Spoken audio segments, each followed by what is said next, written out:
All right, I will say good morning, good morning. All right, Baruch Hashem. We are like Klal Yisrael in the Midbar, wandering from location to location, never knowing where this year is going to be. But Baruch Hashem, I think now we might actually go back to the base medrash in the future, and Hashem. But all right, for today we are in here. Again, Yeshikach, I want a beautiful, uplifting, magnificent evening last night. It is a great zechus, Baruch Hashem, to continue our limud together. Begin by thanking our sponsors. Thank our TALMUD TORAH sponsors for the month of Sivan, Paul and Kathy Pollack, for dedicating all the Shomer and Rashos this month as a zechus for refuah sheleimah for Kathy's sister, Donna Baker-Matson. We hope that she has a complete and enduring refuah. So with that, let us begin. Today's daf is Lamed, and we are picking up in Eretz Hashem on Chavtes Amud Beis. We are picking up actually 3 lines up from before the lines get wide on the bottom of the daf. Hahu Gavra, the Shadar Lagidlid Visu. So we'll say, so there's a story. Gemara tells actually a couple of very interesting stories today. There was an individual sent to get to his wife. Amar Shaliach Lo Yidanalo. So we'll say, here's the case. Ruvain is divorcing Rachel. Ruvain sends the get with the Shaliach, and Ruvain tells the Shaliach, so Ruvain is against the Shaliach. Shaliach says, only one problem, Ruvain, I don't know your wife. I don't know who Rachel is. Amarle, Zil Yehavala Abba Bar Yumi, Di'ihu Yadala, Velezo Velesvein Nehila. So to which Reuben responds, don't worry about it. Do me a favor. When you get to the particular location, give the get. You Shaliach, give the get to Abba Bar Yumi. Abba Bar Yumi knows my wife, and he'll go ahead and deliver the get to her. Fine. We'll say first by line on the bottom. So what happened? The Shaliach couldn't find Abba Bar Minyumi. So instead, what does he do? Ashkechei l'Rabbi Avo, Rabbi Chanina Bar Papa, Rabbi Yitzchak Nafcha.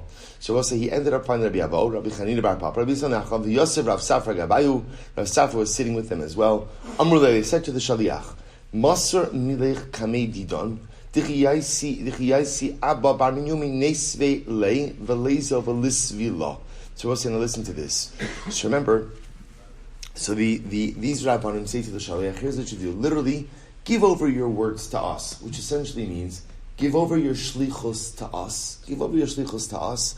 And when Abba Bar Minyumi shows up, we'll go ahead and convey the shlichus to him. We'll convey the shlichus to him. So we'll say, so remember again, so what's happening over here? This is a derivative of the Mishnah. Remember what happened in the Mishnah? Right? Reuven is divorcing Rachel. He goes ahead and he sends a Shaliach from Medina Sayam. Right? Shaliach can't go ahead and fully execute a Shlichus. So what could the Shliach do? The Shliach could come to Beis Din. He could say B'fani Nechtav B'fani Nechtam, and thereby essentially give over the Shlichus to Beis Din, and Beis Din could then give over the Shlichus to someone else. So that's what's happening over here. They're telling Shliach, you don't know who Rachel is. You can't find Abba Bar Minyumi. Give over the Shlichus to us. And ultimately, again, we'll go ahead afterwards and give it over to Abba Bar Minyumi. So Amalei Rav Safra, V'ha Shliach Shlo Nital Gerishanu. But Rav Safra said, but one second.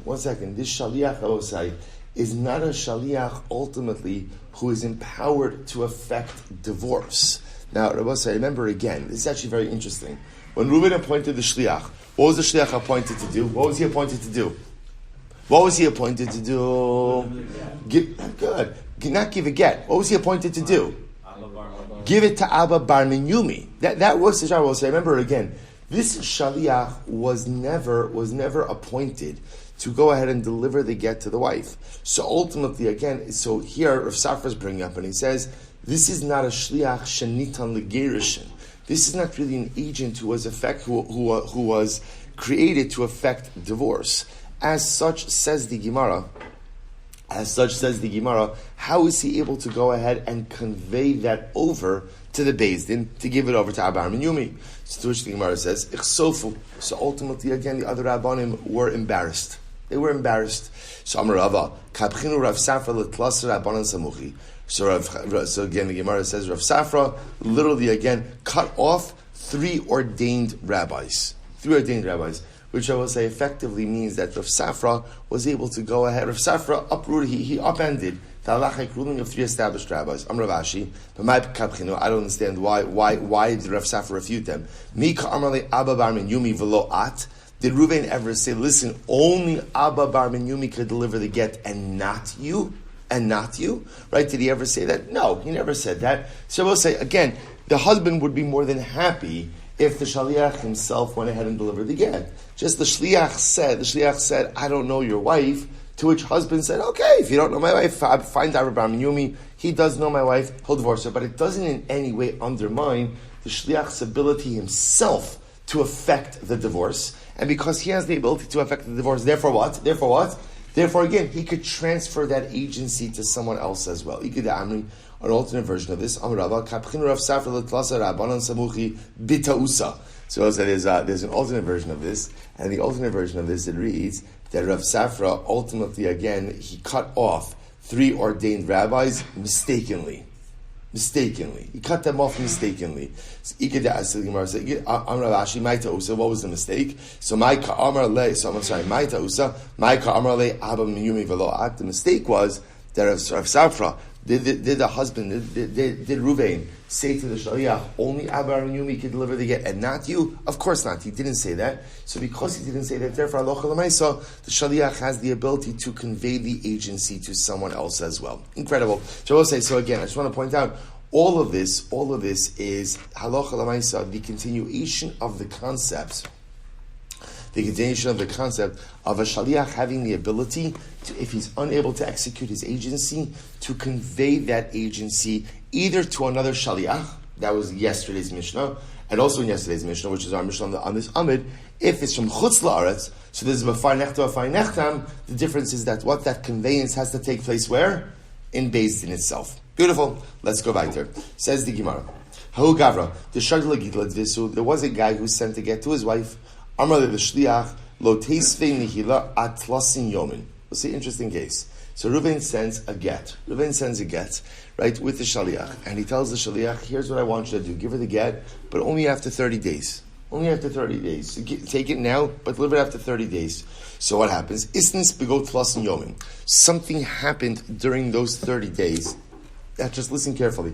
Something happened during the 30 days that was going to prevent the shaliach from delivering the get after 30 days, right? Reuven's instructions to the shaliach were, give my wife the get after 30 days.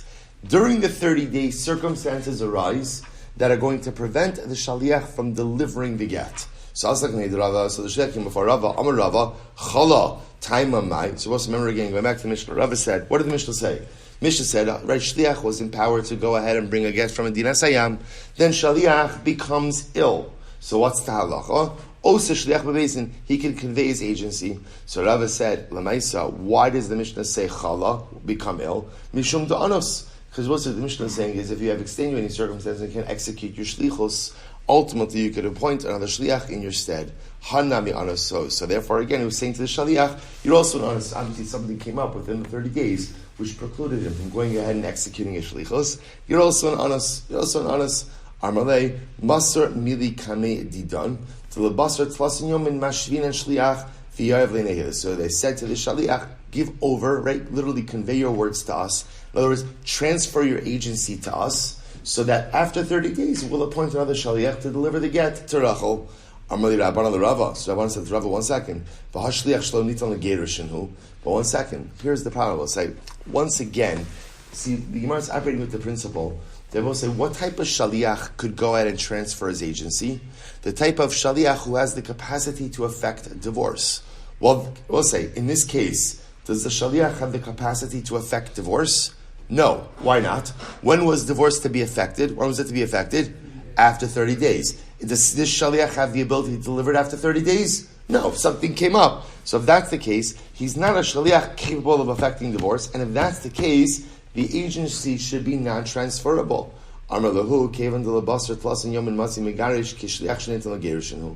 Ultimately, again, so Rava said, ultimately, technically speaking, he is capable. He's capable. But because there's a circumstance over here is incapable, therefore he's called the shliach shenit on lagerushin, and therefore he can affect shlichos, or he can transfer shlichos.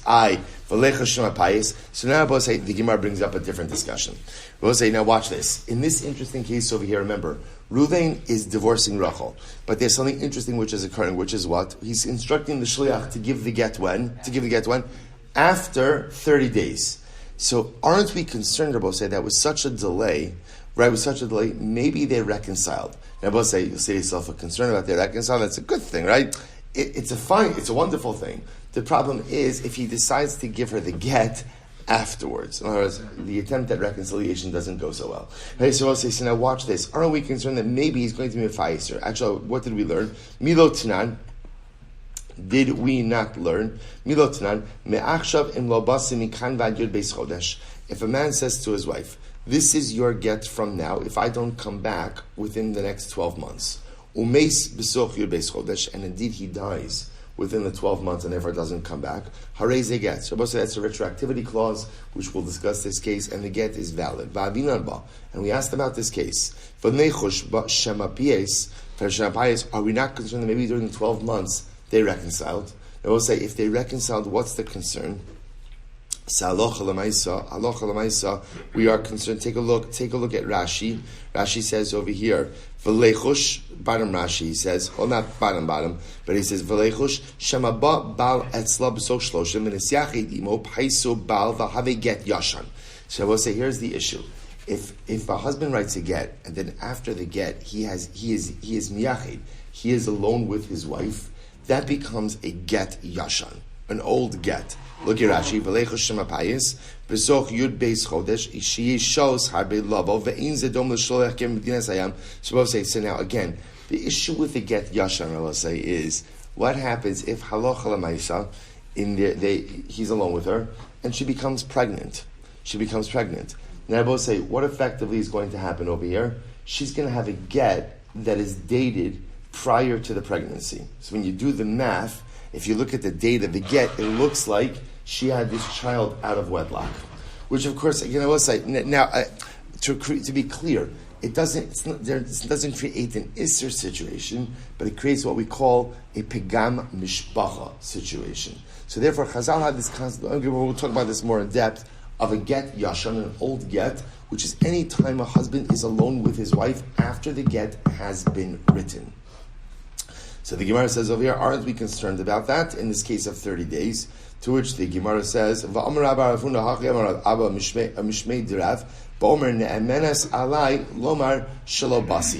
we'll say, even in the case of the 12 months, the husband attaches a stipulation. And I will say, in the stipulation, what he says is that my wife is believed to say that ultimately, again, there was no yichud during this protracted period of time. And obviously, in this case, that didn't happen. Echsif, he was embarrassed. I will say, at the end of the day, it turned out that the case in question was where Reuven was divorcing his wife Rachel, but she was an arusa, not an nesua. Amarava, im amru b'nesua, yomru ba'arusa. So we'll say, ultimately, again, the concept of get yashan, and the concept, ultimately, again, of a concern of yichud after the get was written, is only a din in nisuin, not a din in erusin, since by nisuin, husband and wife have already lived together. Amarava, ha vadai kami bailan. We'll say so we'll say, so again, so therefore I just want to point out all of these cases were just were cases using or applying the principle of the Mishnah. What was the principle of the Mishnah? That halacha l'maisa, if you bring a get, if the shliach is bringing a get, and he is unable to execute the agency, he has the ability to transfer the agency. And I will say, now the only variable is, where is he bringing the get from? If it's from Medinas Hayam, and therefore b'fanei nechtav u'b'fanei nechtam has to be said, then the transfer of agency can only occur in Beis Din. As we saw in yesterday's daf, if he's bringing it in Eretz Yisrael, where no b'fanei nechtav and no b'fanei nechtam ultimately is needed, then what? You could even transfer it outside of Beis Din.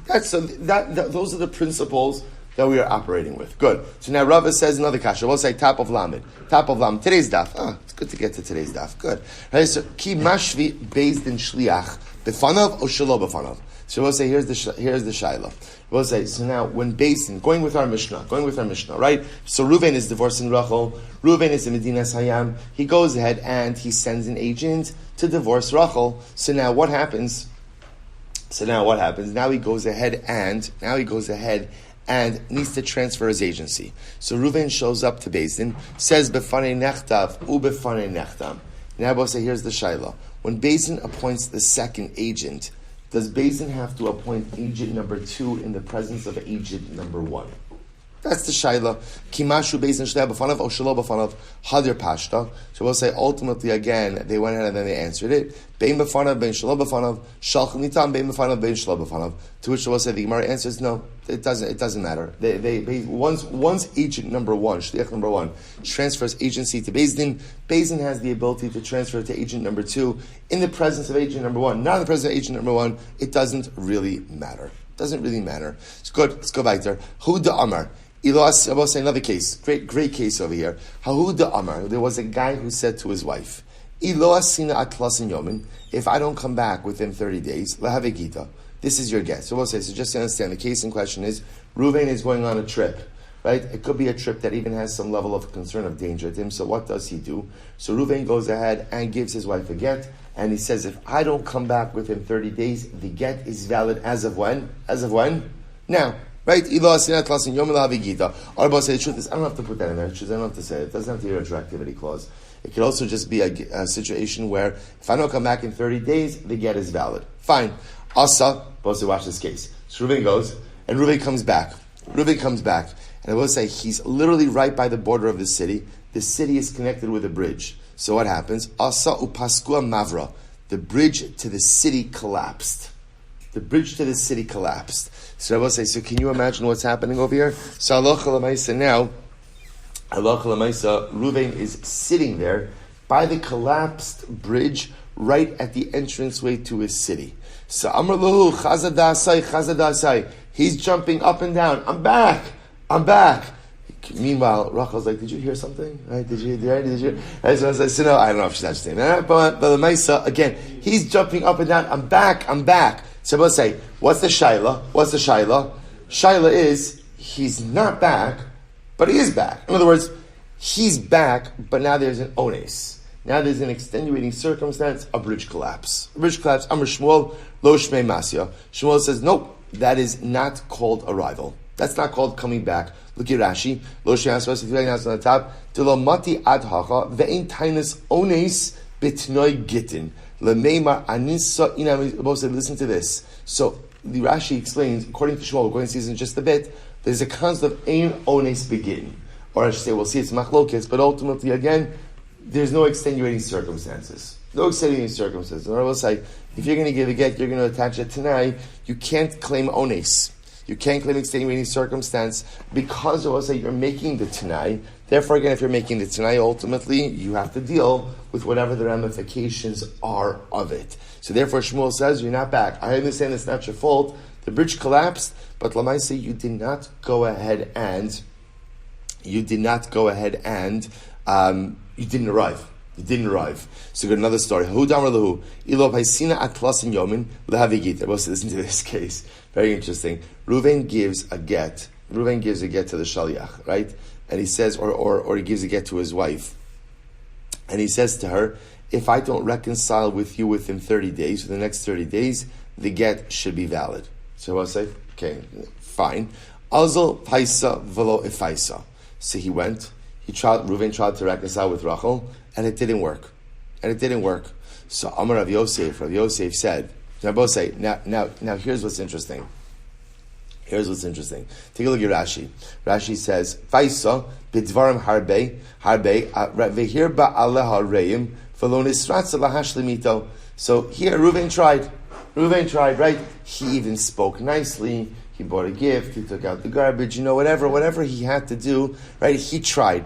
It turned out he couldn't reconcile with her. Now both says, let's play this out, right? He says, this is your get if I don't reconcile with you for the next 30 days. So ultimately, again, he tried, but it didn't work. So the Gemara says, Amar Rav Yosef, mi yarvela tarkava de dinari velo efaisa. So Rav Yosef said, tell me, did you give her gold jewelry? Right? In other words, tarkava de dinari is actually a lot of gold. Did you give her a lot of gold? In other words, Reuven, did you pull out all of the stops in order to affect reconciliation? Igid Amri, an alternate version of this, is the Amar Rav Yosef, midi tarkava de dinari ba'im leila meisavla. So I will say, according to this version of Yosef says, does he have to give her, all this gold, all these kabin of gold in order to go ahead and reconcile with her? Ultimately, again, he tried, but it didn't work. Ha kiman da amar yesh ones begin. Ha kiman da amar ein ones begin. So Rabbi say, so here would be an interesting case. So Reuven tries to reconcile with his wife, but she doesn't accept reconciliation. They will say, what is that like? What is that like? That's like the bridge breaking. Right? Both say the two cases are very similar if you think about it. Because in case number one, Reuven says, if I don't come back within 30 days, the get's a get. He comes back, the bridge collapses. Right? Reuven says in case number two, if I don't reconcile with Rachel within 30 days, the get is a get. In both cases, they both say, what happened? In both cases, what happened? Reuven did everything he could. Reuven did everything he could, but it didn't work. It didn't work. So what's the sheleimah? What's the sheleimah? So do we say, listen, you now are the victim of an ones situation, and again, yesh onsin begin, you tried your best, and therefore again the get is not valid? Or do we say, halacha l'maisa in ones begin, right? There's no extenuating circumstances again, and therefore again the get is valid. So Rabbi said, the Gemara just suggests over here, this is a machlokes tanoim, as we're going to see. We'll see this sugya. We'll see sugya actually just in a couple of days. But I will say, just kind of keep. So we're not going to do the halacha l'maisa on this, but just keep this in the back of your mind for a little bit. Yesh ones begin, ein ones begin. I will say, what I will tell you is a profound musar haskil in shalom bayis here. I will say, Rav Yosef says, Reuven, you tried to go ahead and reconcile with your wife. You tried to reconcile. Did you give her 3 kabin of gold? Did you give her a lot of gold? We'll say, what do you see from here? In the realm of shalom bayis, a husband is obligated to go above and beyond. Right? See, Reuven says, I tried. So Rav Yosef says, really? You tried? How much did you try? And I will say, in the realm of shalom bayis, no amount of effort is ever sufficient. A husband, and again, I will say, it's not, people like to say that marriage is a partnership. I don't know who said that, but I'd love to meet them, right? And I'd love to see what their marriage looked like. That's what I really would love. Marriage is not a partnership, right? Marriage is a synergistic relationship where everyone has to give 100%. It's not a 50-50. It's everyone giving 100. That's what it is. Or really everyone giving 150.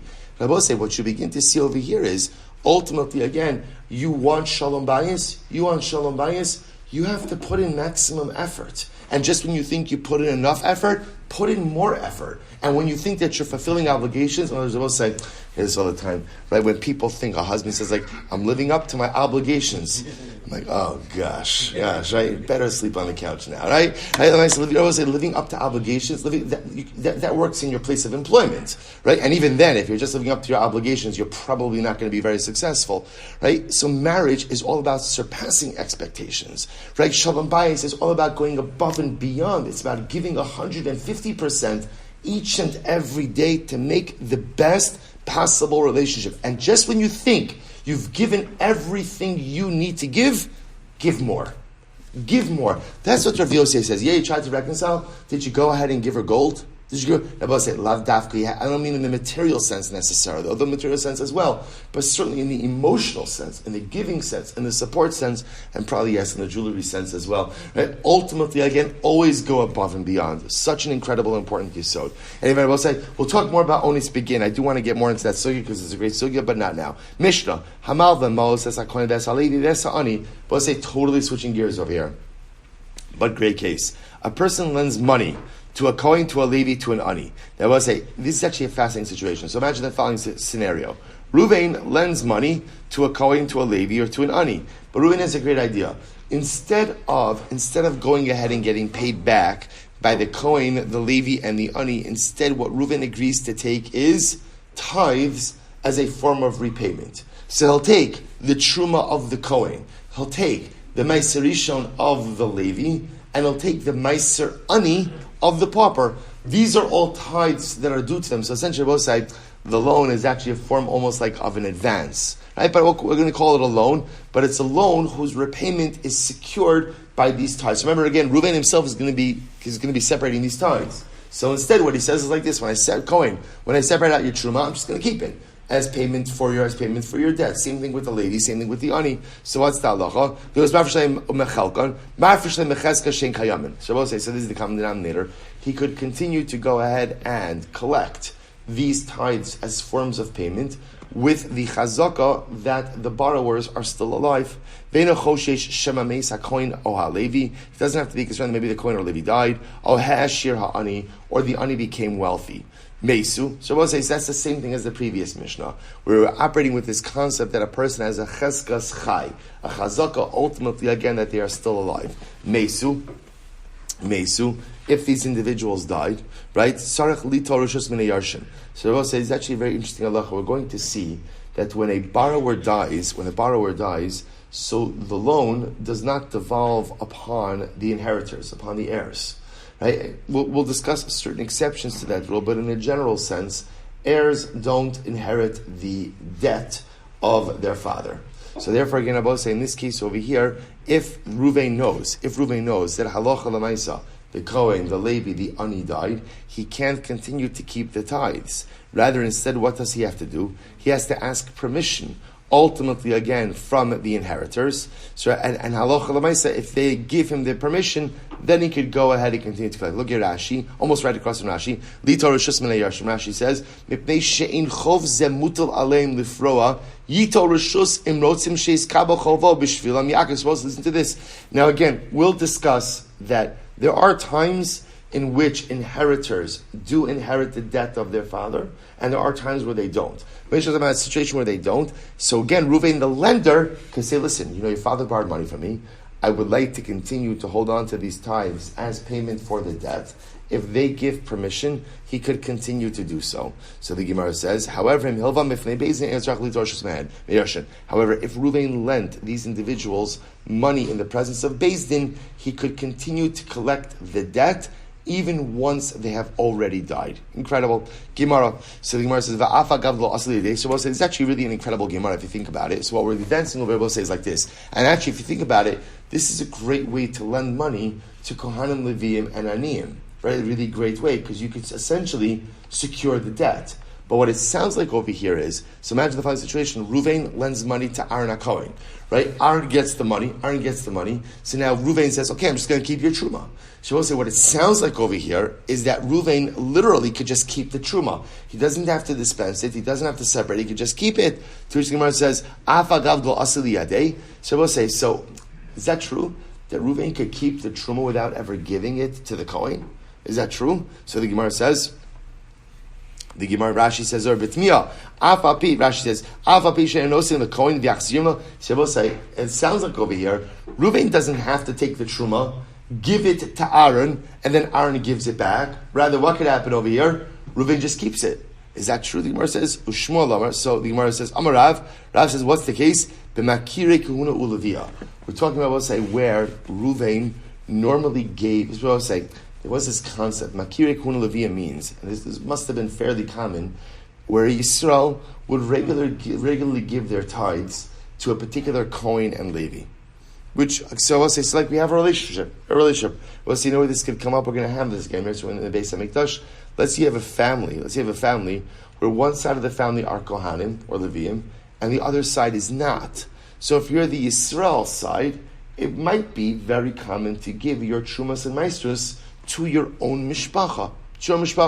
That would be a concept of Makirei kahuna ulavia, where you have a relationship. So therefore I will say, Rav says, because this was someone ultimately, again, who Ruvain regularly gave his Trumas and Maestros to, therefore halacha l'maisa, ultimately again, because that relationship was established, it's as if Ruvain has already dispensed the truma to this particular Kohen, and therefore he's able to retain it. Shmuel says, Shmuel says, no. The case is where, again, the truma does have to reach the hand of the Kohen. So what does Ruvain do? Ruvain has essentially a third party go ahead and acquire it on behalf of the Kohen, and after that occurs, then what does Ruvain do? He takes it right back. That's Rav, that's Shmuel. Ula Amar, so the Gemara says, Ula Amar Hamani, Rabbi Yossi, the Amar, Asu Esheina Zocha Kizocha. Chazal made a special halacha over here, I will say, to say that what? That halacha l'maisa, Chazal made it that someone acquired something even though he didn't acquire it. In other words, Chazal made it that it's as if the Kohen acquired the truma, even though he didn't actually acquire the truma. So I will say, so three approaches as to what is the mechanism over here for the Yisrael acquiring the truma. Again, Rav says it's a case of makirei kahuna. Reuven normally gives his truma to this Kohen, and therefore again it's as if he's given it even though he has not actually transferred it. Shmuel, you got to actually transfer it to a third party, acquire it on behalf of the Kohen, and then take it back. Ula, ultimately Chazal made it as if the Kohen acquired it even though he didn't actually acquire it. So Kuluk Rav lo Omri Makir lo Katani. So all the other opinions don't hold like Rav because the Mishnah doesn't make any comment or any mention of Makire. Kishmuel lo Kamri Mizaka lo Katani. Furthermore, they don't say like Shmuel because the Mishnah doesn't make any reference or any mention of Mizaka. Kula Nami lo Amri Ki Yechidai lo Makminon. Also, they don't agree with Ula because they don't want to go ahead and align with a singular opinion. So we'll say, so bottom line, halacha l'maisa, the Gemara gives me three different answers as to the mechanism of truma conveyance when accepting truma ultimately, again, as a form of payment for a debt. Tan Rabbanon, hamal v'ma'os es akoin v'esali v'esani. So we'll say, now the Bryce, of course, same case as the Mishnah. Reuven is lending money to a Kohen, to a Levi, to an Ani. Lios mafresh sheleimah chelkon, and again, it's with the understanding that he's going to keep the tithes as the form of repayment. So what's talacha? He could continue to keep the tithes as a form of repayment with the chazaka that they are still alive. Uposek iman kishar hazol. That was it's very interesting, and he can establish that he can establish a cheap price, a low price for the produce. You will say, obviously, how long does Reuven get to go ahead and keep the truma of the Kohen? How long? Until the debt, right, is paid off, which means so you have to attach a valuation to the produce. So how do you establish valuation? So the Gemara says Reuven could go ahead and they could establish a price. They could lock in a price, and they could lock in even the lowest price. I will say, obviously, if they lock in a lower value of produce of truma, then what will that allow Reuven to do? Collect it for longer. To which the Gemara says, ribis, and ultimately, again, there's no interest issue over here. We'll talk about that. Shemitah does not cancel this debt. And ultimately, again, if he wants to renege, he can't renege. If ultimately, again, the owners of this debt despair from going and collecting it, in mafresh shalein, ultimately, you can no longer go ahead and collect the tithes, because ultimately, again, you can't go ahead and collect tithes for a lost debt. Again, we'll define all of this. Amarar, so let's analyze each of these statements. Amarar, posek imam kisharazol, you can go ahead and establish a lower price for the produce. Pshita, that's obvious. Hakamashulon afapi shelo pasak kimisha pasak dami. So both say what the Bryce is teaching me is, even if you did not go ahead and establish a lower price, halacha l'maisa, ultimately, again, it's as if the lower valuation of the produce is locked in for such a transaction. There's no interest issue over here. Why not? So the Gemara says, my timer. So we'll say now, just understand, what's the potential interest issue over here? So Rashi actually points this out, that halacha l'maisa in general, if you're going to pay back in produce, you have to wait for real prices of produce before measuring it for repayment. Otherwise, the concern is you're going to get more than you're entitled to for the payment of your debt. That's an issue of interest. Yet, interestingly enough, we see over here that halacha l'maisa, the laws of interest don't apply. My timer, kevan dechi lesle lo yohevle ki isli nami emo mishum ribis. So I'll say ultimately, again, it's actually very interesting. So since halacha l'maisa, when there is no produce to be given, ultimately, again, nothing is given to the Kohen. Therefore, halacha l'maisa, even when he has, there's no ribis. In other words, Rabbi say, since essentially, again, this is not necessarily a case in which repayment is going to be tendered. Therefore, halacha l'maisa, no ribis issue. Fine. Again, we're not going to get into the halachas of ribis right now, but we'll suffice at that.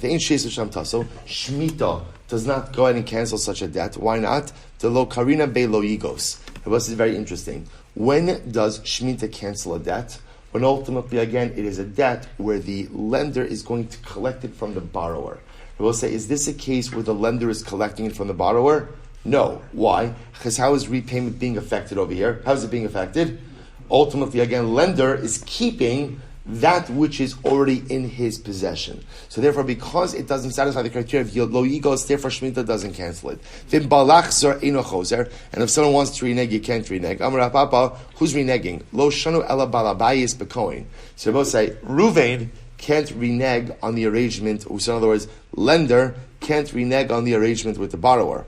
Aval koin b'balabayis and balachzer chozer. But borrower can renege on lender. Now we'll say what this means is as follows: that halacha l'maisa, what this means is, Ruvain, the lender, can't change the terms of the debt. In other words, he can't say, Cohen, you know what? I don't want shum anymore. I want money. He can't do that.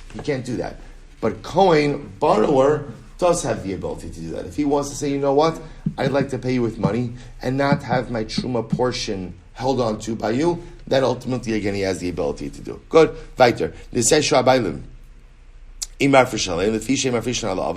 say ultimately, again, if the owners despaired, right, of collecting the debt, you can no longer go ahead and collect the debt from truma, because ultimately, again, you can't go ahead and collect on the oven, on that which is lost. So I will say, what this means is as follows. So I will say, so for example, I skipped it actually before. For example, let's say Reuben lent Cohen $1,000, and I will say, let's say again, the expectation from that year was that truma was going to be worth $1,000, a big crop. Truma was going to be worth $1,000, and then what happens? A windstorm, locust, something destroys the crop. So now Reuven is not going to have that. So I'll say Reuven despairs. He's miyayish about being able to go ahead and collect his debt from the crop. And then I will say something amazing happens. Baruch Hashem, some miracle grow, and the crop blossoms. Halacha l'maisa, he can't collect from the truma anymore. Why? Because since he had yeyosh, since he had given up on the possibility ultimately of collecting, once he was miyayish, he cannot collect anymore. To which Gemara says, Pshita, it's kind of obvious. No, again, in general, once you have yeyosh on something, you can't go ahead and collect it.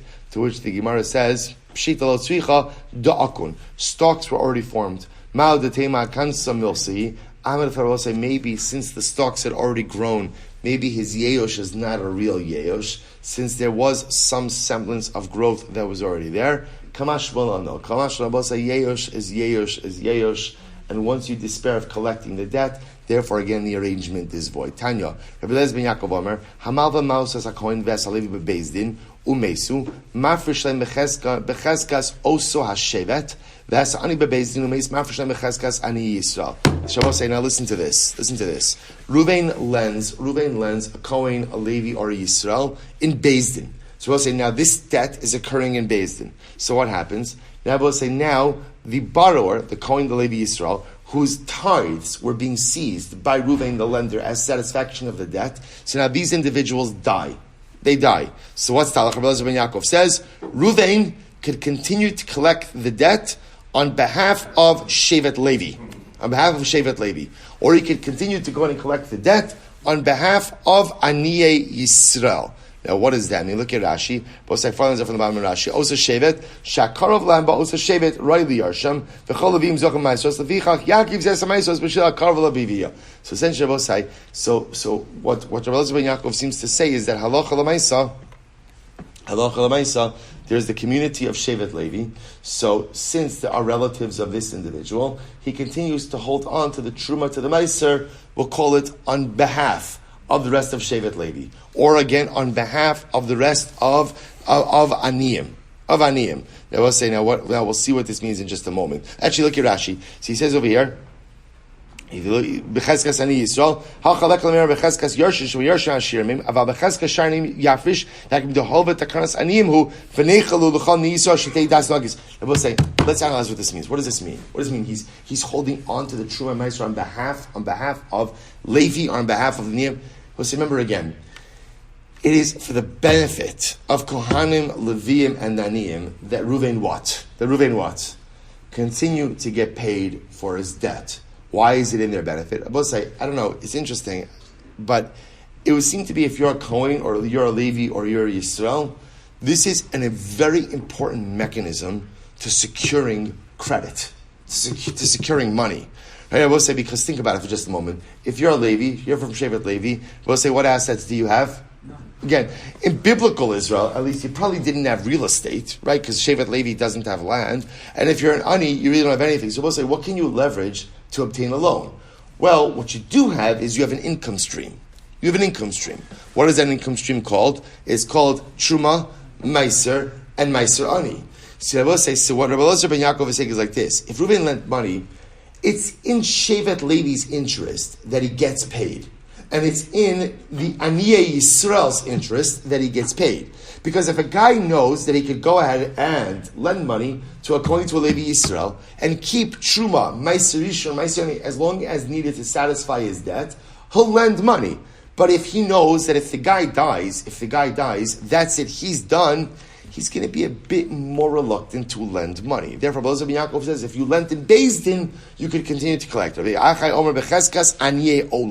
He could go ahead and continue to collect his money, right? Becheskas, the chazaka of aniyim of the world. What does that mean? What's the difference in these two opinions? Amud Beis, ikabenayu aniyeh kusim. Well, let's see, interesting. Difference to be is what happens if you lent money to a kusi. So ultimately, I will say a kusi is not a member of Klal Yisrael according to this approach, but a kusi ultimately again is aniyeh olam. Aniyeh olam. So we'll say it's a general benefit to the poor. The idea, I will say, the idea is that if you lent money to a Kohen, a Levi or an Ani, and they died, and you did this in Beis Din, you could continue to collect your debt ultimately because it's a benefit. It's a benefit to the Kohanim, to the Leviim, and to the Aniyim. Shira Ani. So I'll say, now listen to this. What happens if the Ani becomes rich? Very interesting. So I'll say, listen to this case. Reuven lent money to Ani, to a poor man. So right, the arrangement they have is that Ani is going to go ahead and relinquish his Meiser Ani, and ultimately that's going to be the form of the repayment. Fine. Then we'll say what happens. Baruch Hashem, the Ani becomes rich. So in Mafresh Halav, ultimately again, Reuven can no longer keep Meiser Ani, of course. V'zacha halav b'masha biyado. Wow. Listen to this. We'll say, and the Ani is no longer obligated to go ahead and repay the debt. We'll say, is that not wild? Is that not absolutely wild? Right? Why is Ani not obligated? We'll say, look at Rashi. Last white line in Rashi. V'zacha halav b'masha biyado. Halav v'hazeh enu chayiv lifrosh mishalo. Shelaval mishalo lifrom heno. We'll say, listen to this. So what's the halacha? When Reuven lent this Ani the money, we'll say, how was the transaction structured? How was it structured? That what would Reuven get repayments from? From what? Meiser Ani. That was a transaction. They will say, guess what? There's no longer any Meiser Ani, right? That well has dried up. And as such, again, Reuven no longer could keep Meiser Ani, and Ani is not obligated to pay Reuven from any other source. Why?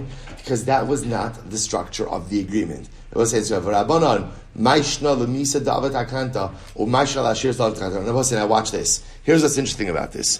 Why is it in the case of death, right? In the case of death, where Reuven died, right? Let's say again, Ani died.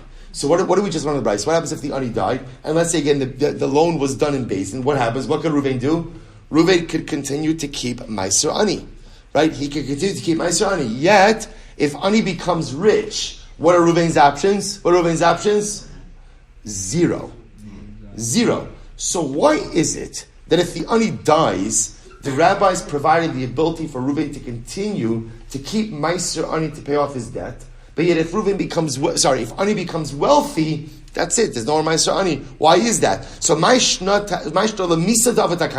why did the rabbis create a remedy in the case of death? And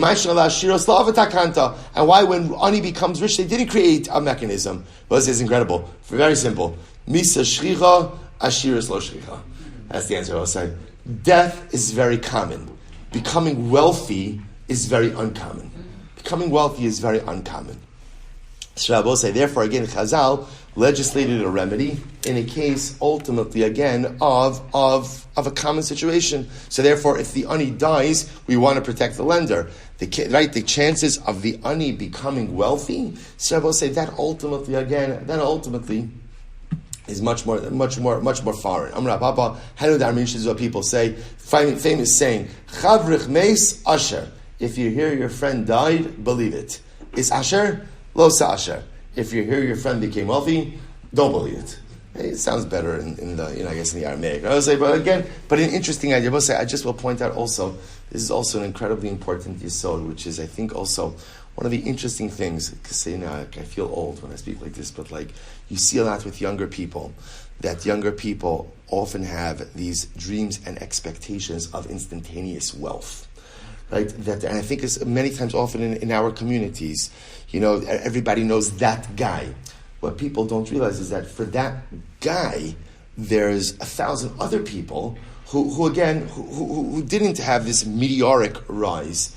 And it's so important. The Chazal are telling us is, again, right, Baruch Hashem, there are people who are blessed with wealth, right? And there are people who aren't.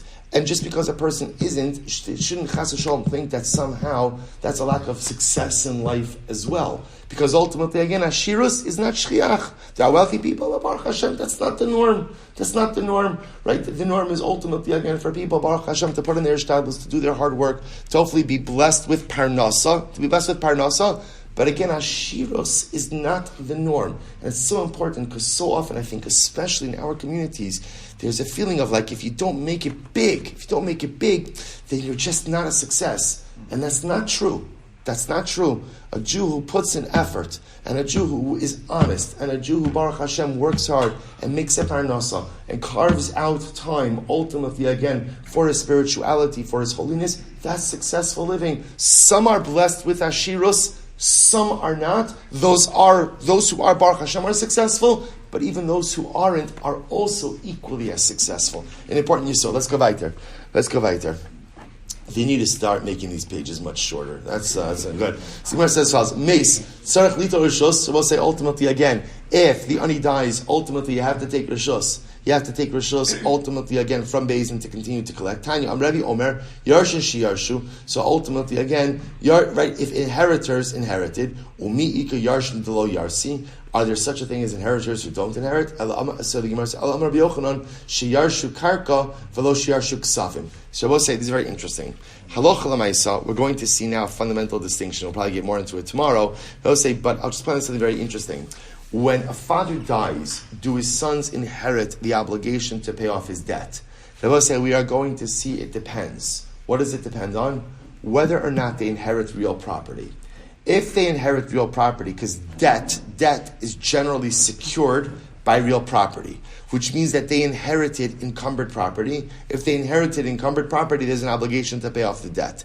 If they did not inherit real property, then halacha l'maisa, there is not necessarily an obligation to pay off the debt. Maybe there's a mitzvah, like it's a nice thing, but there's not an obligation. I will say, so I'll just point out to you how interesting this is. You could have a case of Yarshim who inherit $1 million, cash. Right? Let's say they inherit a savings account from their father. There would be no obligation to go ahead and pay off the debts. Yet if they inherit a little parcel of land, suddenly again, because of the presence of real property, there's an obligation. I will say, we'll stop over here for today. We'll pick up in Ras Hashem with this story. I will say, don't worry about it. If you notice, tomorrow, very short Amud Aleph. Don't look at Amud Beis. I will say, but right, very, very short Amud Aleph. And Ras Hashem will catch up with everything tomorrow. Shkoyach.